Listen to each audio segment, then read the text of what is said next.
maintain a standard paint color. You get questions all the time about, gee, what's the paint number that I use to repaint my Coleman stove? Or how do I find the paint? Well, the truth is, you can't find a paint match number for Coleman because there isn't one. Over the years, Coleman has varied the tint of their green many times. I don't know if they got it on sale or what, but the actual tint of green for Coleman stoves is different depending on when they were made. Sometimes even within batches of the same year, the paints are different. If you look at this stack of Coleman stoves here, this one on the bottom is a 1980. This one, the next one up is a 1963. This one here is a 1957. This one here on the top is a 1973. And this one that I have back here is yet a different color. This is our 1977 that we're working on. So how are we going to paint it? We can't find the Coleman paint color because they're all different. I have a couple of solutions. We've a bunch of us that over the years on the Coleman restoration groups and the forums and all that have come across a couple of colors that are good general colors that pretty much cover everything. So let me get to that and I'll show you what they are. Okay, here's our colors. Two colors that will generally cover the entire Coleman stove line. They aren't exact matches, but then Coleman, of course, themselves have never had an exact match for all their stuff. This one we have here is called Meadow Green. It's by Rust-Oleum. This is the lighter color. That's this stove here on this side. This is the Meadow Green. We have that one. And this other color is Krylon Hunter Green. Rust-Oleum also makes a copy of this. It's just about exactly the same color. It's called Hunter Green. So both Krylon and Rust-Oleum make this. When you do buy the paint, you want to make sure that it's a paint and primer combo. That way it'll cover any bits of rust that are left, it'll prime over them and it will stick. This stove on the right, this is done in the Hunter Green. This one on the left done in Meadow Green. And what we're going to do with our 1977 stove here is we're going to use the Hunter Green, or Meadow Green. We're going to use the Meadow Green simply because I like the color and I just happen to have a brand new can of it. My Hunter Green it's getting kind of low. So we'll do it with this color and I guarantee it's going to come out nice. You'll see. Okay, it's time to paint. Here's some of the things we're going to need. The paint, of course. But along with the paint, we're going to need something to clean all the metal and get all the grease off of it before we start. We'll also need something to clean up our mess of things that we might spray that we shouldn't, like ourselves. So for that, for cleaning everything and getting rid of paint overspray and whatnot, we're going to use lacquer thinner. If you don't have lacquer thinner and don't want to use it, you can go down to the drugstore and get some 91 or 99% isopropyl alcohol. Either one of these will work to degrease all the material before paint and to clean up the paint mess. We're also going to need a razor knife of some sort to cut tape with. Going to need a roll of blue painter's tape to mask off all the things that we don't want to paint on it, like the latches and stuff like that. A pair of rubber gloves, nitrile gloves for keeping your hands clean, and a dust mask. So once we've got all that stuff gathered together, it's time to start. First thing we're going to do is mask off everything that we don't want to paint, such as this latch and a few stainless steel pieces that are on the other parts. That's what's coming. So first off, masking.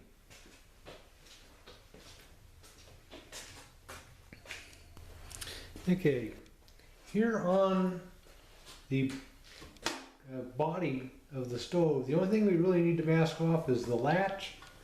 And just for the heck of it, I'm going to mask off these steel hinge brackets right here and make sure that they don't get any paint on them. Not because it's going to matter a whole lot, just because it looks a little more professional if these things don't have paint on them.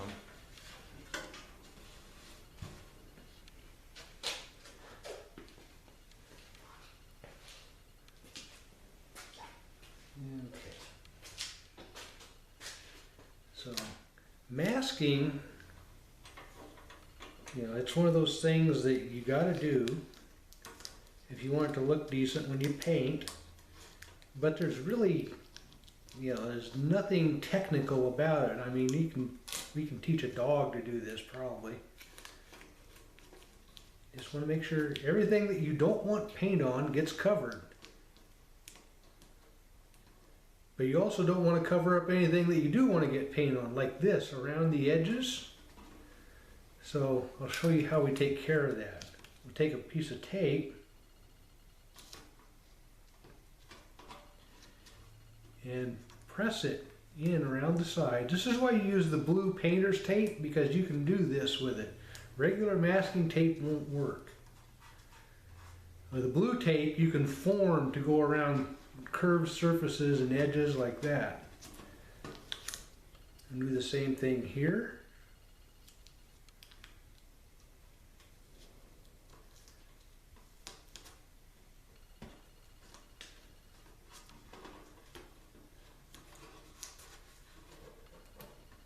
So it's formed around the sides. And once you've done that, that's where the razor knife comes in, and we'll take the razor knife and go around the edges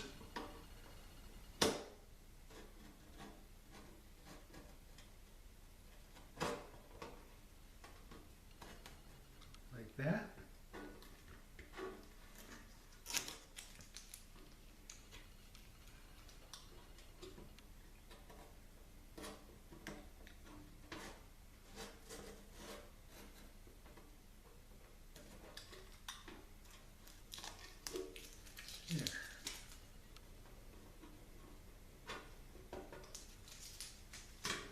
And we'll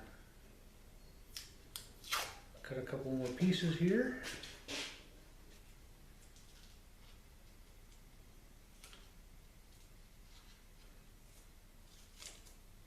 A piece over this.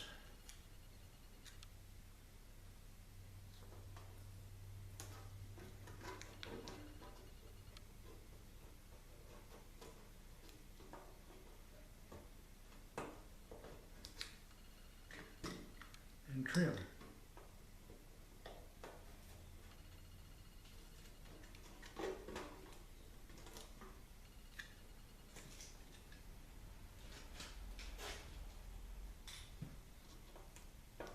And we have one more spot back here that you can't see on the camera, so I'll put a piece of tape over that too.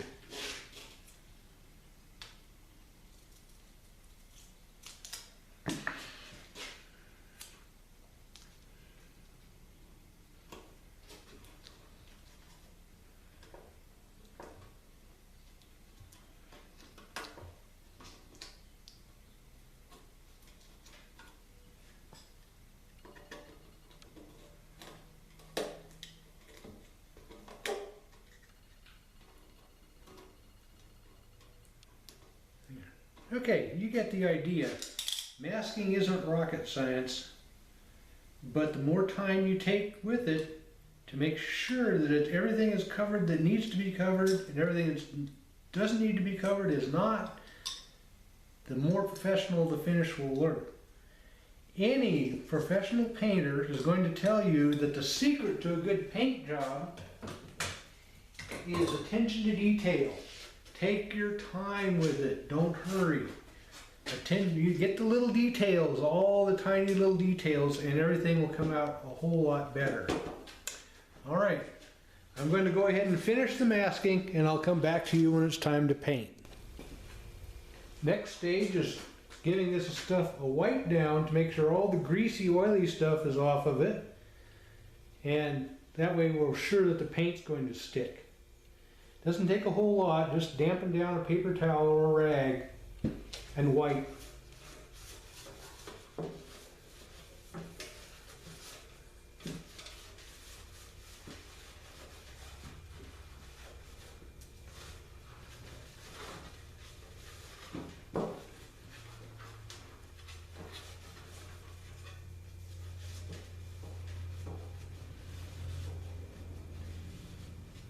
One thing you'll notice about Coleman paint when you do this is it's surprising that for a machine that is designed to last as long as this one is, how fragile this paint is. You just wipe it down a little bit and the paint comes off.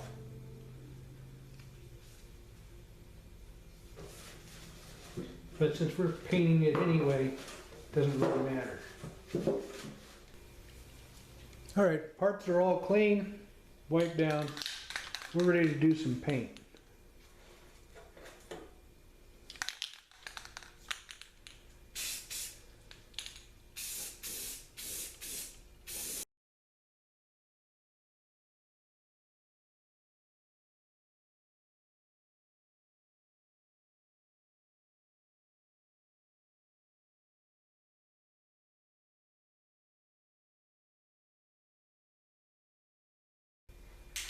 Alright, we'll let that dry, turn it over, and do the bottom.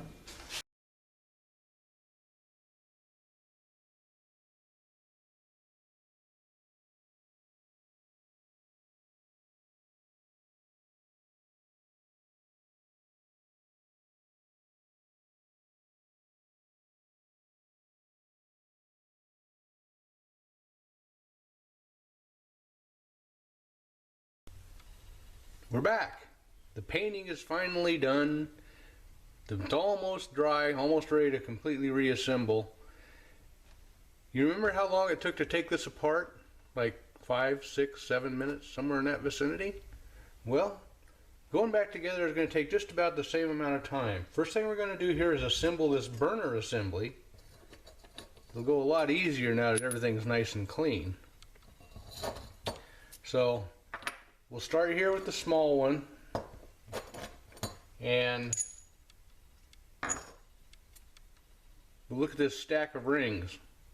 There's always one more flat one than there is of the corrugated ones, so the stack from the bottom up is going to be a solid, corrugated, solid, corrugated, solid, corrugated, finishing up with a solid flat one.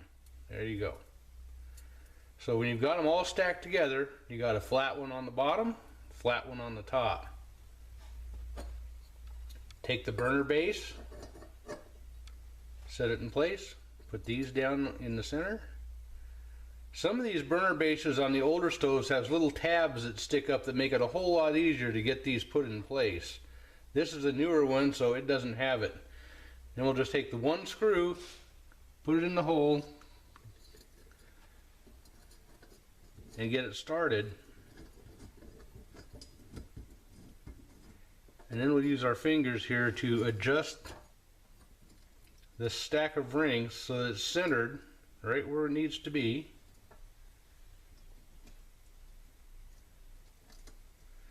Adjust the base, make sure it's centered, and then tighten it down.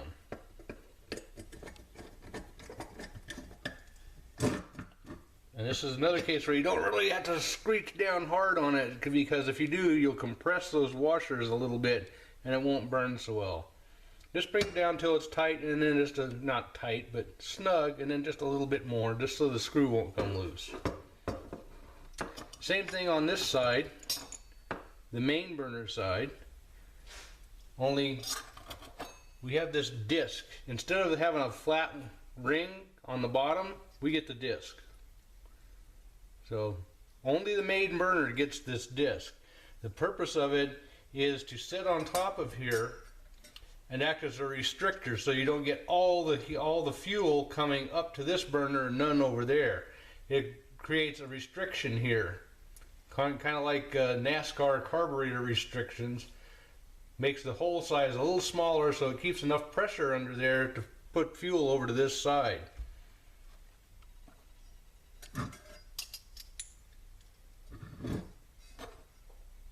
Put the base on.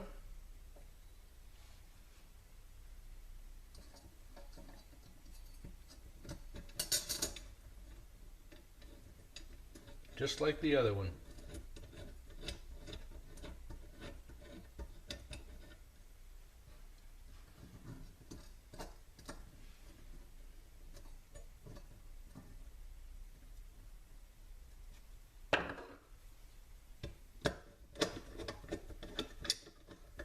So just snug and a little bit more. Okay, all done. This is ready to go in. And the base that it sits on is ready to go in. It will sit in there just like this.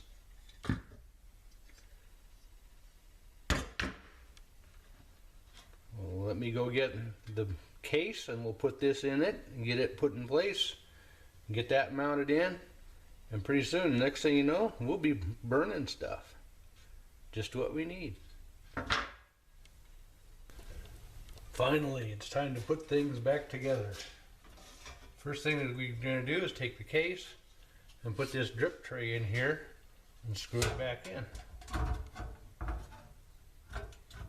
At this stage, this paint is still pretty soft, so you want to be really careful about scratching and gouging it.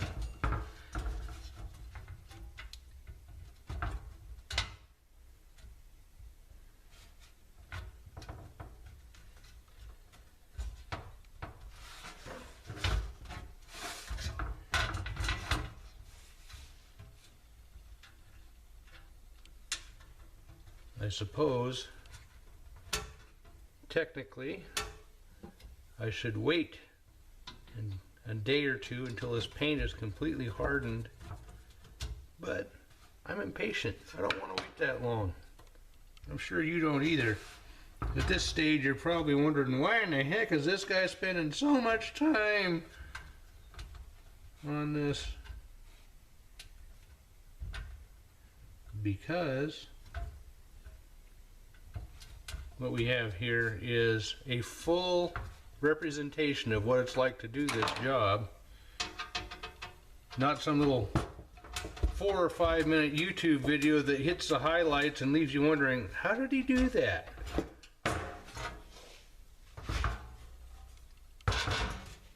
So you got to sit through the whole smear of how he did that. And it's up to you to take what you can from it. You may may have answered all of your questions, maybe not. But I'm sure that we have answered most of the questions. And in case I haven't mentioned it before, I'm sure I have, but Coleman and a couple other companies still make all the parts you need to do an overhaul on one of these stoves. So you can go direct to Coleman, www.coleman.com, and get parts from them. Or there's another website called oldcolemanparts.com. You can get parts from them. And for more information on dates and what was built when and what to look for, you can go to the Coleman Collectors Association. And all of those websites will be linked in the description below the videos. So all you have to do is check those and you'll find a source for all the parts that you need to do everything on a stove that might wear out, like especially the generator assemblies, sets of rings for the burner assemblies, valve parts for the fuel tank caps, all the stuff that you may need to do an overhaul that might be worn out, you can get from one of these sites. And also, eBay is your friend. Go on there and you can find just about anything. You can find all the decals for these stoves from 1920s all the way up, all the instruction decals and the Coleman leg logos and everything else. And you can also find generators, valves, parts and pieces. There's quite a number of people that get these stoves and disassemble them and clean the parts and then just resell the parts. So if you're trying to save a buck, that's a good way to go. All right, got the base in. Next in is going to be the burner assembly. And you'll need to open this up about half a turn so it can slide through this fitting on the side. Carefully, because we don't want to scratch that nice soft paint.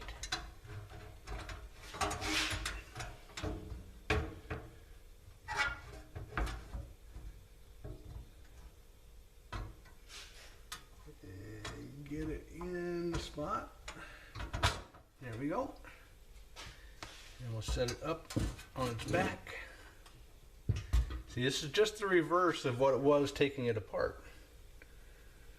I'm sure you figured that one out by now.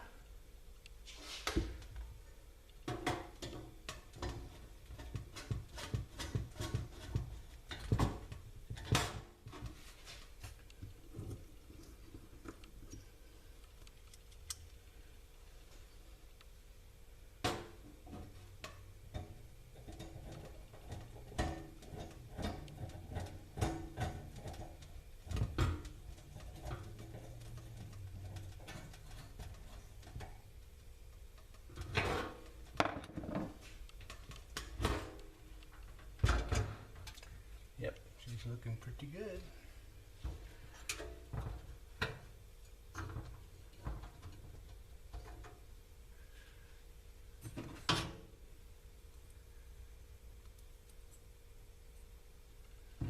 Uh-oh. Missing a screw. I had all of them in here. So I will dig around and come back when I can find the mounting screw. Okay, found it. It was on the workbench. Right in plain sight, of course. So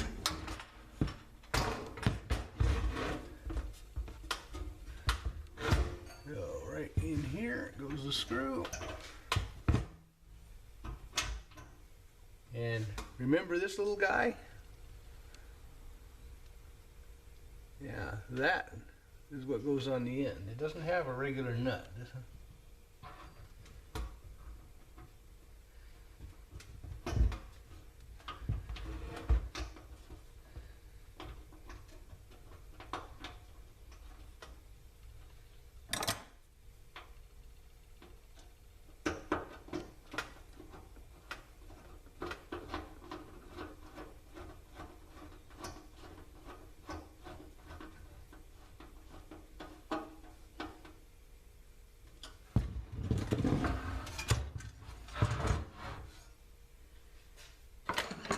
Now we'll make a quick check here and make sure that the fuel tank's going to fit. These things have some adjustment in them so you can get them off center one way or the other. Before you get too involved with assembling it, you might want to take the chance here and make sure that everything's going to fit. Oh yeah, nicely done, nicely done.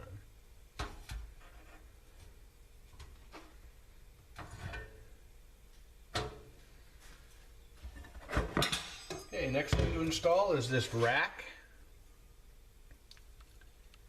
And you want to put it so that the short pieces going this way are up. The pieces going this way are down.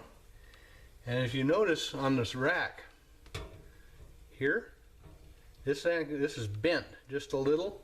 That happened when we had this on here and I pushed this direction and pushed the whole rack this way.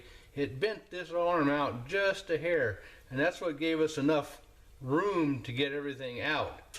So we're going to have to correct that. Once we get it back in place, we'll bend this back where it belongs.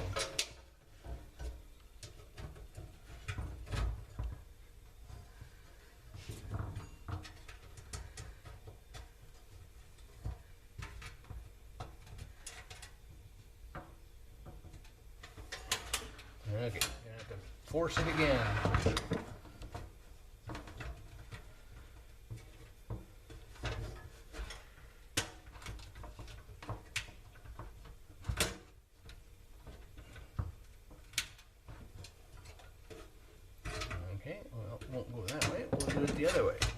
this side first.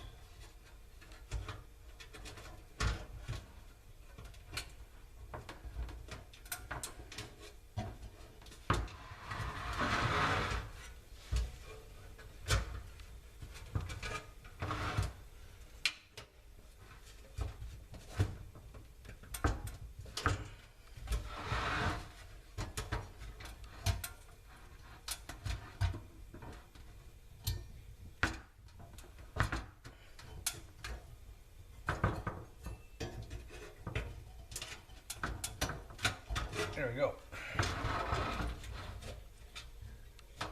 And now we'll straighten it back out.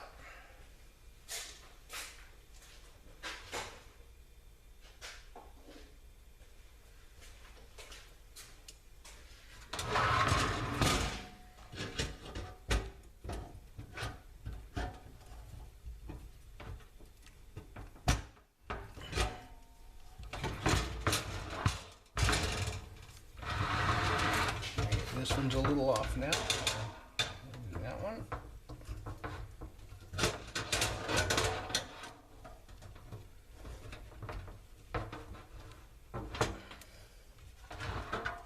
Okay, right back in this, just the same kind of condition it was before, only much, much cleaner.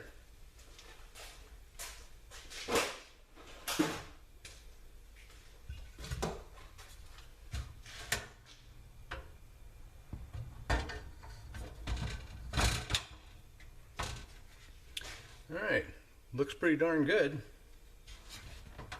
See?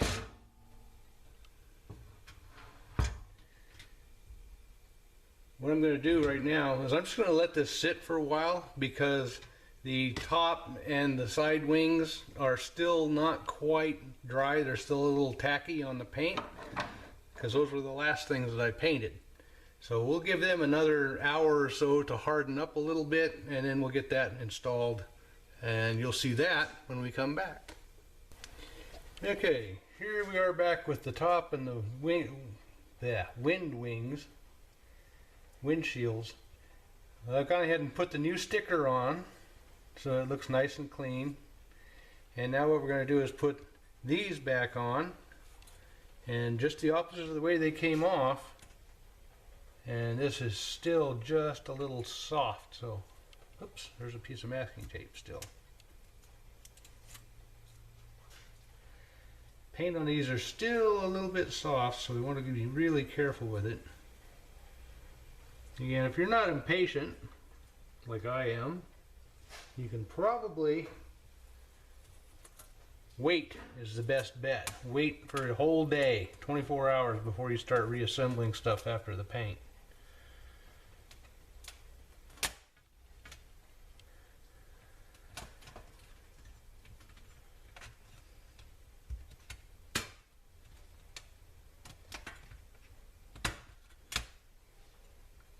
That one's in.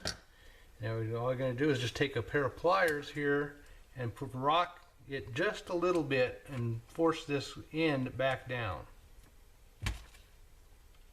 Doesn't take much. If you push too hard, you'll bend it.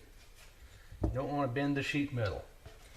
Okay, we'll do the one here on the outside. Just lay it in place and push it that direction back into the hole, into the slot. At least I will if I can get it to go. That one's in.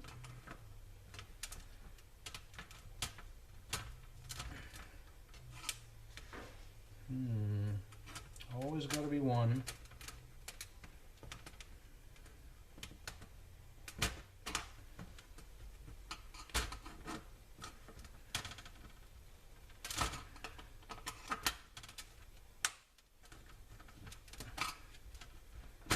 There we go. And we'll cinch this one back down. And this one. And that's all done. Set this off to one side for a minute.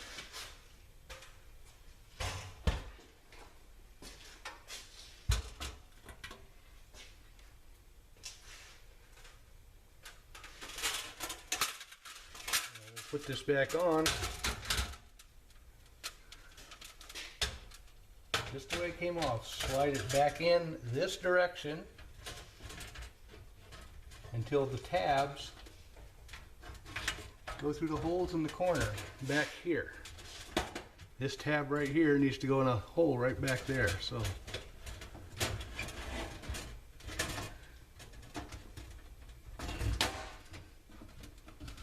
there it is.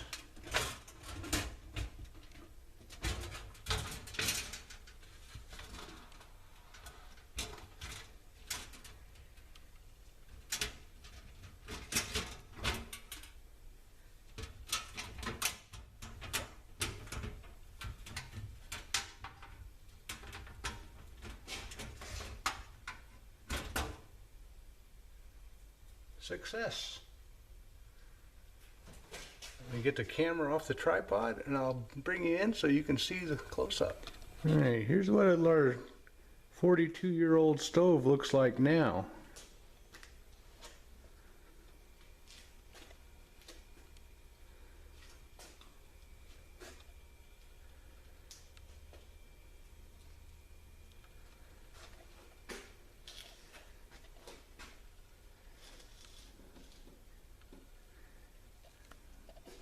Looks a whole lot different than it did before, doesn't it?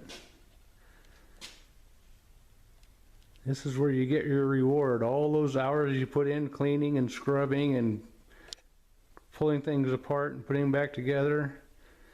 This is what you get when you do it right. It's a pretty nice feeling. Okay, what we're going to do now is get this over onto the display table again and make sure it's got fuel in the tank and see if she's actually going to run for us. Now there she is, all done. What do you think? Think it's going to work? Okay, got the lift to light lever up. That means it's going to be sucking air and fuel off the top of the tank to get it started. And then 60 seconds later, you turn it down. Let's see if it's going to light.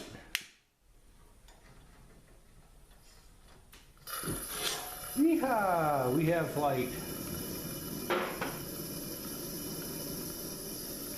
See the way it quickly settled down to blue? That's good.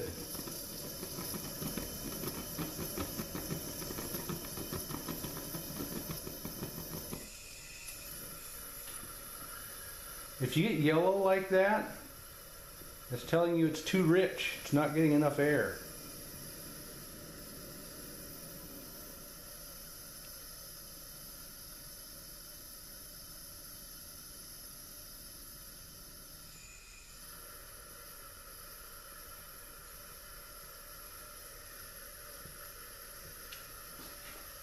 Let it warm up a bit, and we'll see what she does.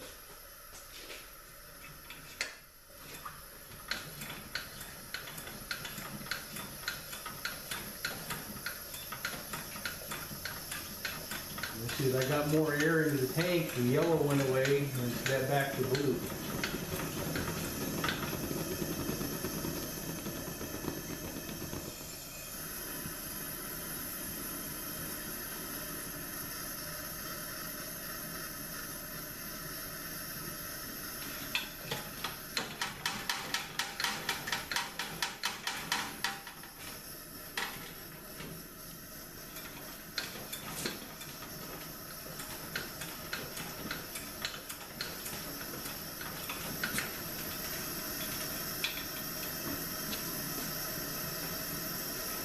Let's try the warming burner.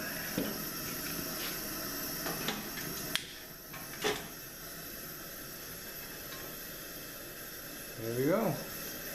Both burners up and running just fine. A few hours worth of elbow grease and some cleaning. Put it all back together and we got a brand new stove that'll last for another 50 years. I have to imagine that somewhere down the line, somebody's grandchildren will have this sitting out on their picnic table.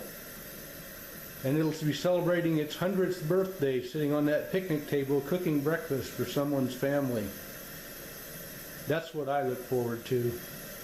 And if you do this, follow it the way I did it, you can make yours look and do the same thing so that maybe your grandkids will still be using it 40 or 50 years from now.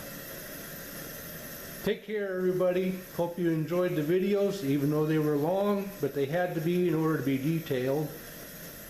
I appreciate you sticking with me. And catch you all later. Sagebrush Bob, out.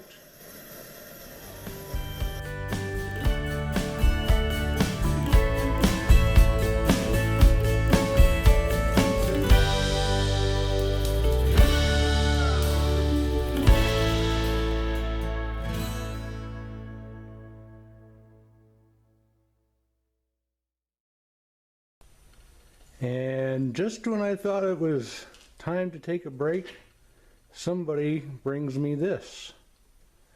And I just put it on the bench. Yeah. Oh, somebody's gonna owe me big time for this one. I'm thinking this is a case of beer type job. And I feel the urge for some Deschutes Brewery Obsidian Stout. That seems like an appropriate payment for this one. Holy moly.